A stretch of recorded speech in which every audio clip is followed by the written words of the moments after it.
G'day viewers, I'm here with my good friend Matt Elsbury. Hello once again. Haven't been together for a little while. And you'll notice I'm secure in my shortness and I'm not standing on a stool while I talk to Matt. This seems to come up a lot when we talk. I'll try not to loom too closely. I have to say it because whenever people see, I was going to say, see me standing next to someone tall, arguably of a normal height, they go, how short are you? A little. I feel like Gulliver, but that's not the point right now. If you're not old enough to get that reference, look it up. Yeah, that's what Google's for. Stop asking us obvious questions. Anyway, we were having a brief chat before you're on camera about the media beta. Oh God, this has been an epidemic. I rang you a couple of weeks ago hoping to film an extra slap. Unfortunately, you were a tad busy because I had read a headline: Vatican slams Avatar. And this made me think, the Pope has come out and said something else stupid, which I'm bang up for. As a comedian, we live on this stuff, all right? But no, it was the fact that the Vatican newspaper had given Avatar a bad review. But the newspaper's like, the Catholic Church doesn't like movies with big blue people, and this sort of stuff. It's this sort of non-story into a story. We have too many sub-editors on the planet.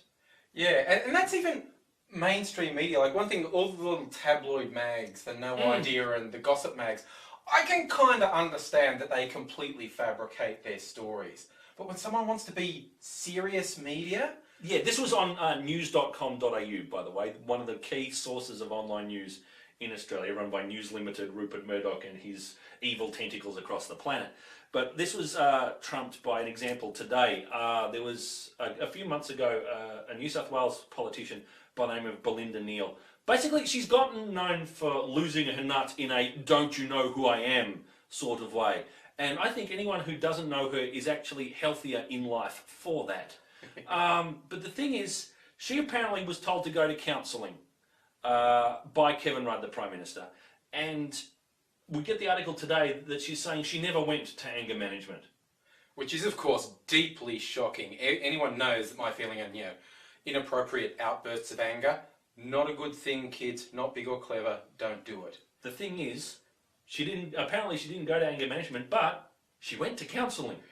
She actually did what the Prime Minister said she was going to do, while the media are marching up and down with their signs going, make her get cooled and chilled out with everything. It's just bizarre. They will take the tiniest little fabric of anything and go, look, it's not a speck, it's a full, it's a speck, shut up, it's all we had. The one that really got me, this is from a couple of years ago, but I remember it so clearly, because it involved the late Heath Ledger.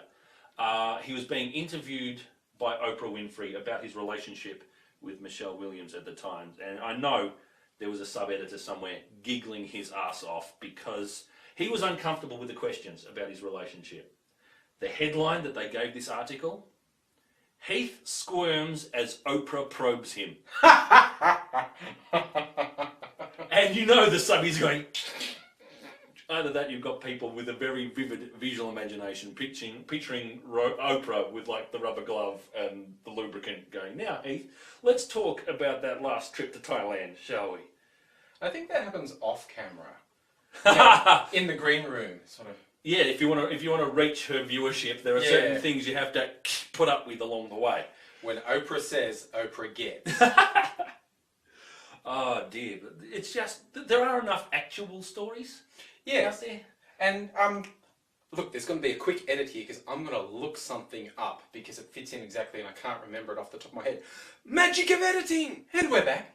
And I just had to look it up to make sure I got it right. This was about a tightrope walking competition in South Korea across the Han River, where individuals, i.e. they would solo, cross the Han River, and they were being referred to as skywalkers. So the Washington Post gives us skywalkers cross Han Solo. Yes, best headline ever. It's a shame that there was no one chewing tobacco nearby. They could have got a certain Wookiee in there as well if they tried real hard. That's just amazing.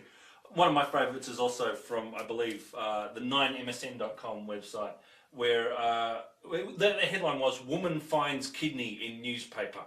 And you're picturing, sounds shocking. Suddenly a lot of extra red in the sports section. No, this woman had successfully advertised for a kidney donor. in the newspaper. Because otherwise you've got Silence of the Lambs, the Exactly. low rent edition Yeah. going on there. I'm just, although picturing the delivery boy with that extra newspaper going down, this thing is heavy and a bit wet. Yeah, you reckon he would have noticed. You would have thought. So I guess the point is, yeah, there's never any shortage of A, complete beat-ups, B, sub-editors trying to come up with clever headlines. And if we weren't so reliant on it from the material, we'd be more upset about it. Absolutely. I'm doing a show in the Comedy Festival this year called Advice You Shouldn't Need. My advice in this case, don't just read the headline, read the story. Good advice. And over the coming weeks, Matt will be with me and provide some more advice you shouldn't need, but probably do. And stay tuned for news about the Comedy Festival. Indeed.